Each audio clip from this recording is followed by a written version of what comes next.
So, naimbag nga daw tayo manan mga kaikit. Yes, mga kaikit, for today's video, ang lulutuin natin ay ginataang isda mga kaikit. So, yan, binenta lang kanina ng Rolling Store yung yung isdang yan. Ang sabi niya is yellowfin tuna, pero nung sinearch ko is albacore siya mga kaikit. Kind of tuna pa rin naman siya mga kaikit.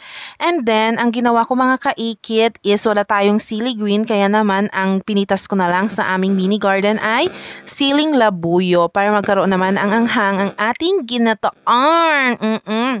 So, ayan mga kaikit is chinap na ni inang ko yung isda na yan. So, bali dalawa. Nagpahabol pa ng isa kanina na isda yung doon, yung nagbebenta kay Nemeron Chi.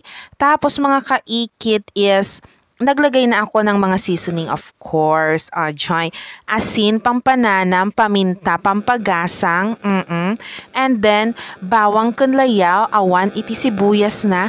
Gamin, hampay pa nagsasibuyas. Tata mga kaikit. Tono pa nagdadawat to lang ng iti sibuyas. Tapos yun mga kaikit, ang ating pinaka main ingredient is ang na ata, coconut milk, malinamnam, magata, manyaman, Kenny, mga kaikit.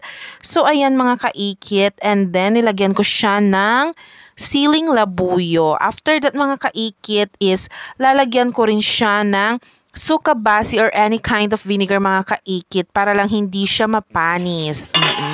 And then, takpan nyo and pakuluan nyo ng maraming beses until makita ninyong maluto na ang isda.